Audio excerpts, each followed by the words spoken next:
Welcome to Season 2's final episode of the PACT Digital Phorum Podcast, recorded live at Forum 2026.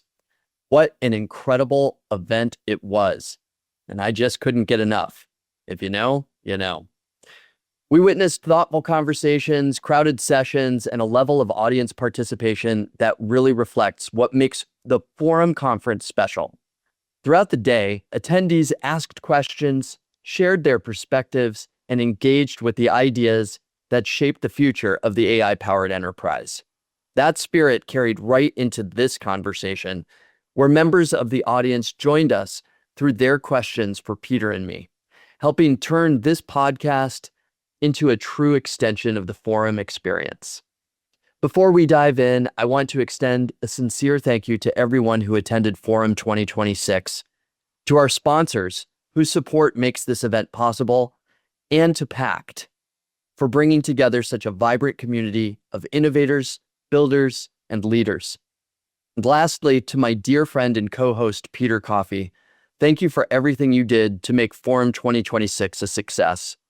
Now, let's jump into the final digital forum conversation from Forum 2026. So now we're going to bring it home. I'd like to invite to stage Peter Coffey. Here you are.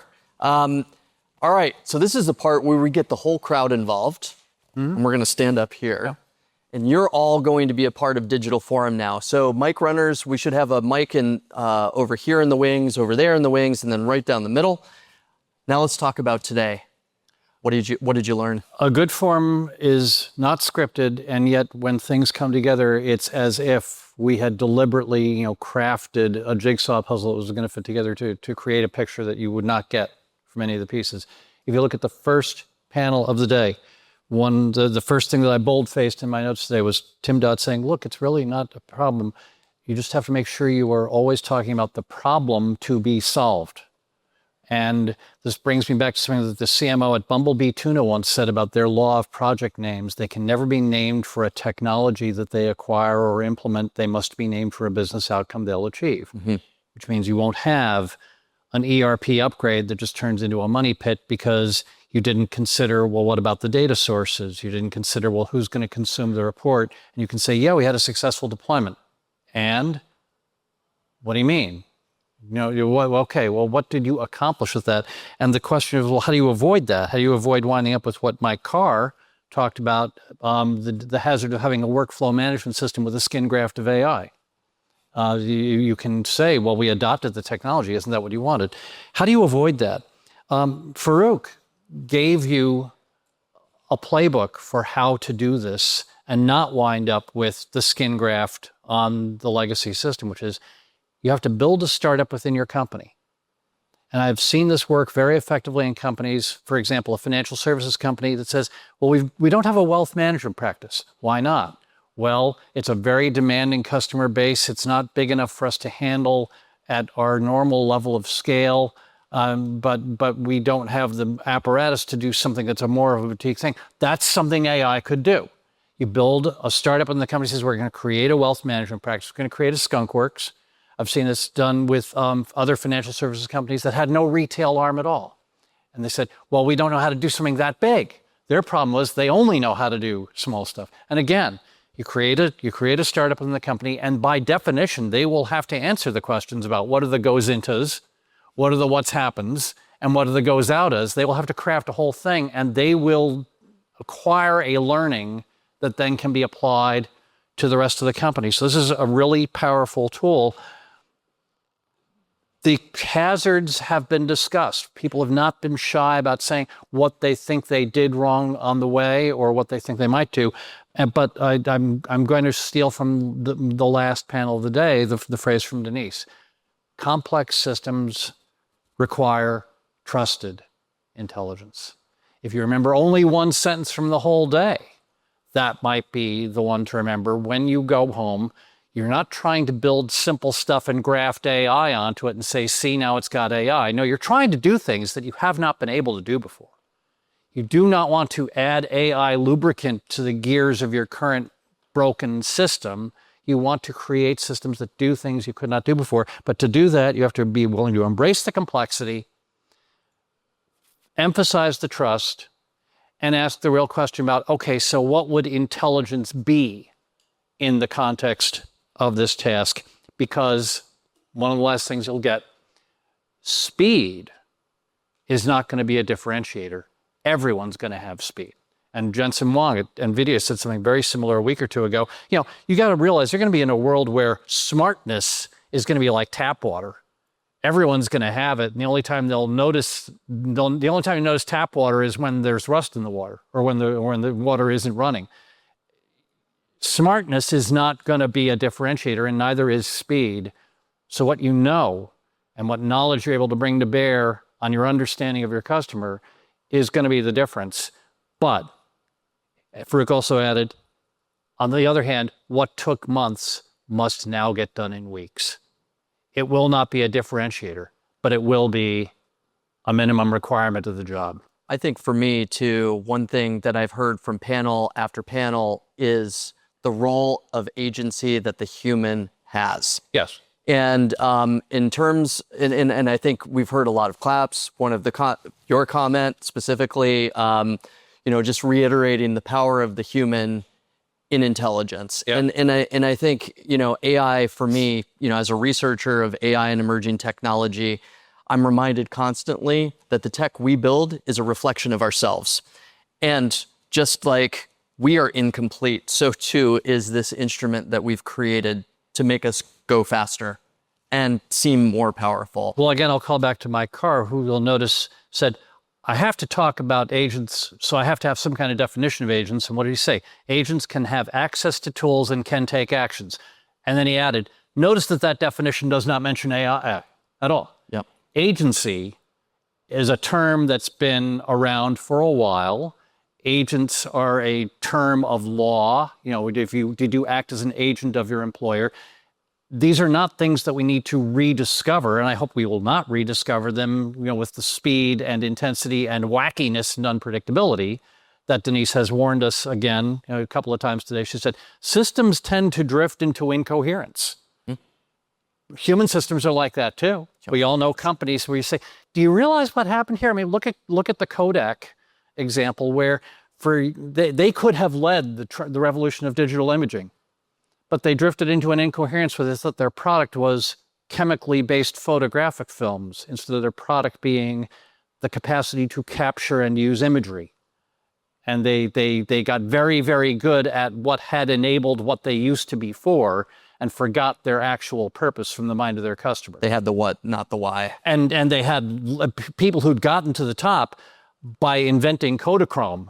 Yep. Who did not want to give up the idea that putting a chemical film on a plastic substrate and selling it in a yellow box was the definition of what their brand was. They weren't prepared to let go.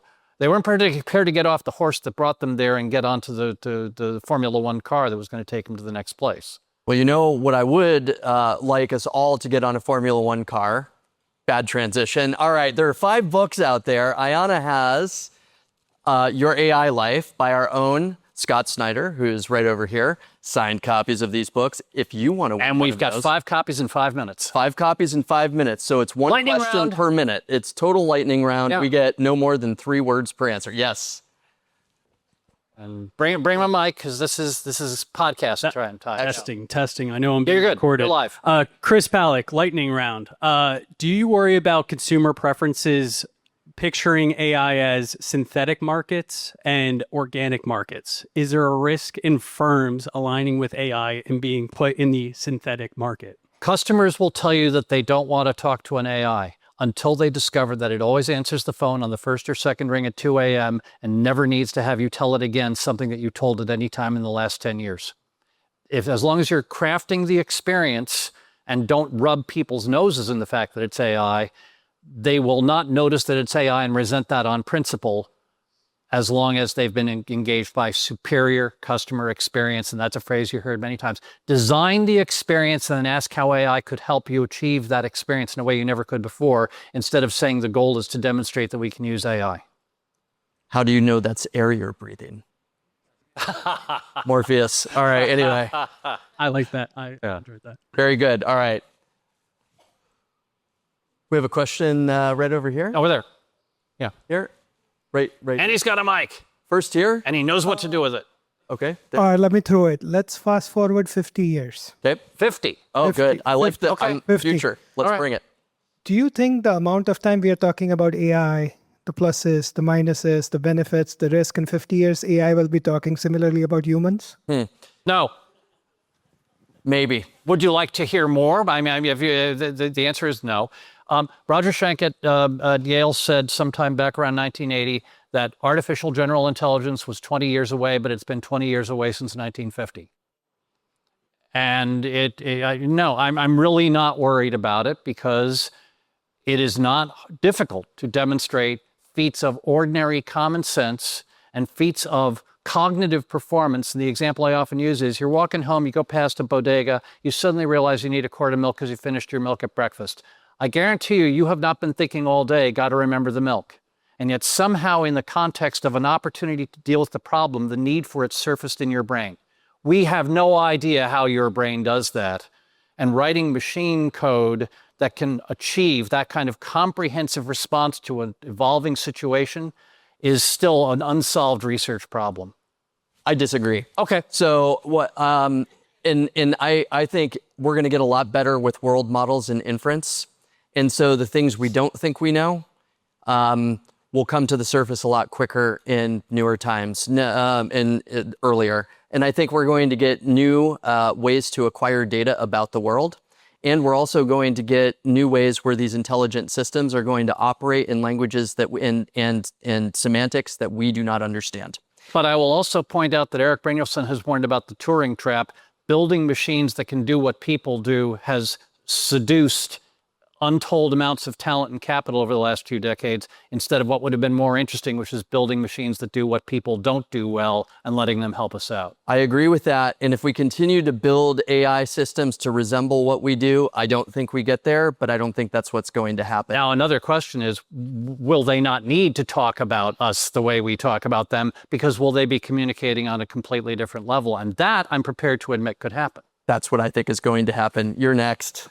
Oh, and he gets a book. You get a book, and you get a book. I don't think they'll be doing what we do. I think they'll be doing stuff that we will be hard-pressed to figure out what it is that they're doing, and we'd better figure out that constellation of stuff that Mike Carr had up on that slide about the models you use as judges and things like that. Yeah, build that infrastructure early, not reactively. We're going to make great pets. You're up. Oh, wow. I'm kidding. I love it. It's a joke. I love the challenge to be like deeply present listening to that while also trying to remember my question. So you guys talked a lot about upskilling, and for Rock earlier mentioned the importance of them being the experts in the advertising and the marketing. When it comes to the best tool that you would recommend for these particular experts within their specific industries, what would you recommend? There's no substitute. What's one? There's no substitute for the ride along or the go home with the customer and watch them unbox the product, or the watch over people's shoulder, watch everything they do and then interview them later on, say, why did you have to do that? Because that's how you'll discover the gaps in your reasoning and the things that you failed to provide the on-ramps and off-ramps to achieve. There's no substitute for watching people who didn't participate in the design interacting with the product or the experience of the process and figure out why they didn't get it. Because it's not their fault, it's yours. Yeah, I'll expand on that too. I think data, whatever domain-specific areas are useful or where you have enough data to feed a system that's designed for that, that's where I would be at today. But I'll say generally, more generally, I like the things that are happening with OpenClaw. And so when you have an LLM and doing self-referential loops throughout its own querying and its own prompting, that shows promise to me. And I don't think it's going to matter. I think a general purpose tool is going to handle domain-specific areas pretty quickly, but we'll see. If I can make that concrete in 20 seconds, I've said many times, I was at Salesforce for 18 years, and people said, oh, you invented cloud computing. I said, that was not the accomplishment. The accomplishment was making salespeople want to log in on Monday morning to improve their sales performance instead of grudgingly logging in on Friday afternoon so they would get paid. Cloud and the agility of improvement and iterative interaction with the customer to have a pace of improvement that was 3 to 5 times faster than traditional software models could deliver was the enabler for that. But absent the desire and the intention to do that, cloud would not have been enough. All right, we have some more questions. Let's go over here. This gentleman in the back. Where do you think you'll have today's level of foundational? I don't want today's level of foundational model in my pocket because today's level of foundation model can't do what I need. So, I don't want COBOL in my pocket either, although I could have it. Yeah. Well, So I'm sorry if that doesn't respond to the question. It's more of a hardware question than a software. Like, I'm thinking eventually you're going to walk around and you will actually have it run. Oh, 3 years or less. yeah. 3 years or less. I mean, Yeah. Siri runs on your watch now. It doesn't even call out to that server in your pocket called your iPhone. So 3 years might even be a conservative prediction. On So are you familiar with quantization? So like shrinking down the size of the space, like in a language model today, where you can make a really robust model installable in a small space.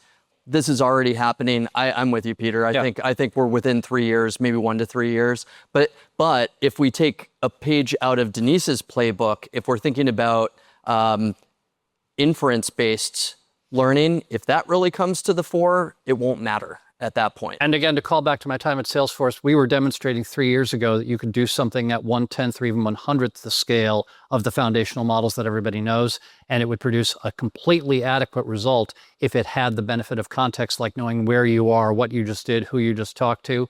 And when you add context to a much simpler system, it can achieve results that the far more complex system is not able to produce.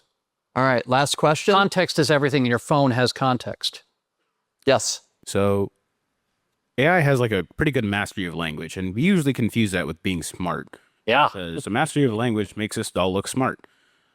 So how do we as people make sure that we don't confuse AI, which speaks very well, for AI that knows something? Professors are already asking and answering that question because they're saying, I've discovered that my students can answer a question with quotes from all the relevant experts on the subject. But if you ask them, yeah, but what does that mean? They go deer in the lights. And that scholarship, as has been defined for centuries, is now kind of an obsolete ritual of performance rather than actual act of intellect and origination. So ask it a question that requires reflection and analysis and origination of a new idea, and you'll discover very quickly how deep, how shallow the capability currently might be. Yeah, and there's something, Francois Chalet is a researcher and professor who has something called the ARC Challenge. And so they're on the third iteration of that. It's, next level Turing tests, basically, but it's to measure intelligence. And I would say that there's $1 million prize available to those of you who want to design something that's going to win these ARC challenges. But that said, if I don't know what a good objective measure of intelligence is, but it's kind of like you know it when you see it. But it's going to your point. I don't know if one day we're going to be able to distinguish between a really smart computer or computational system versus that's a non-biological versus a biological computation system, like what we all But today, if you get a very elaborate and beautifully phrased answer from an AI and ask it the question, yeah, but what do you think? I think almost all currently available models will say something along the lines of, I have no idea how to answer that question. Okay, so we've had 5 questions. Thank you for those. Give yourselves a round of applause. Thank you all. You're all on. Wait, but don't go yet. Don't go. Don't. I'm not going to leave. Okay. I'm on my mark. Good. You're on your mark. That said, we really appreciate you being with us today. And you're also on Digital Forum right now. So for those of you who stood up, thank you for being part of our last podcast of the season. And that's all wonderful. You'll be back. We will be back. Yeah.